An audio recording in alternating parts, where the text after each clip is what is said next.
Pada masa lampau, Bodhisattva pernah terlahir sebagai seekor penyu raksasa. Penyu raksasa ini tinggal di suatu samudra yang amat luas. Nah, pada suatu hari, sebuah kapal besar yang berisi 500 pedagang berlayar di tengah samudra tersebut. Cuacanya sangat bagus, matahari bersinar, burung-burung berkicauan, dan air samudra yang amat tenang. Pada awalnya semua berjalan lancar. Namun, tak lama kemudian cuacanya tiba-tiba memburuk. Datanglah badai topan yang sangat dahsyat sehingga kapal itu pun tenggelam. 500 pedagang itu terapung-apung di tengah samudra sambil mencengkram kayu-kayu atau papan dan segala sesuatu dari sisa-sisa kapal yang tenggelam tadi, supaya mereka tidak tenggelam.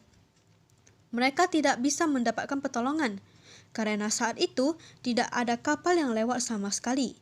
Setelah beberapa saat, badai mulai mereda. Samudra juga mulai tenang. Sang penyu raksasa pun menghampiri 500 pedagang ini dan menawarkan bantuan kepada mereka. Dengan senang hati, para pedagang ini menerima bantuan penyu raksasa.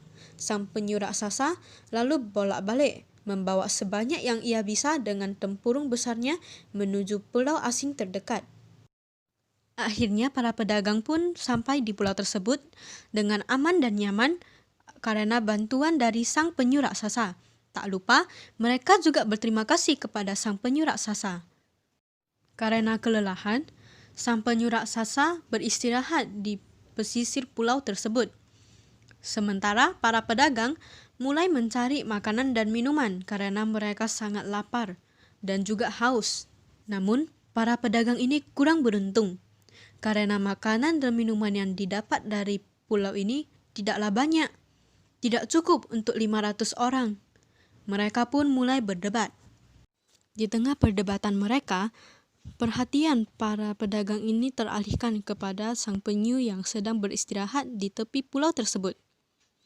Mulai bermunculan pikiran yang tidak-tidak. Mereka terlalu lapar. Sementara, sang penyu raksasa yang mengetahui isi pikiran dari para pedagang ini mulai berpikir, daripada dia menunggu 100 tahun lagi untuk terlahir kembali menjadi seorang Buddha, lebih baik dia mengorbankan dirinya sendiri di kehidupan ini untuk menjadi santapan bagi para pedagang yang lapar ini. Akhirnya sang penyu raksasa pun menawarkan dirinya untuk dikorbankan menjadi makanan bagi 500 pedagang tersebut agar mereka tidak mati kelaparan. Setelah menyantap sang penyu raksasa, tak lama kemudian datanglah kapal yang sangat besar.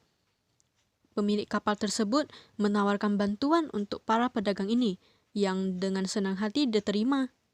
Dan pada akhirnya, para pedagang ini pun pulang ke rumah masing-masing dengan aman.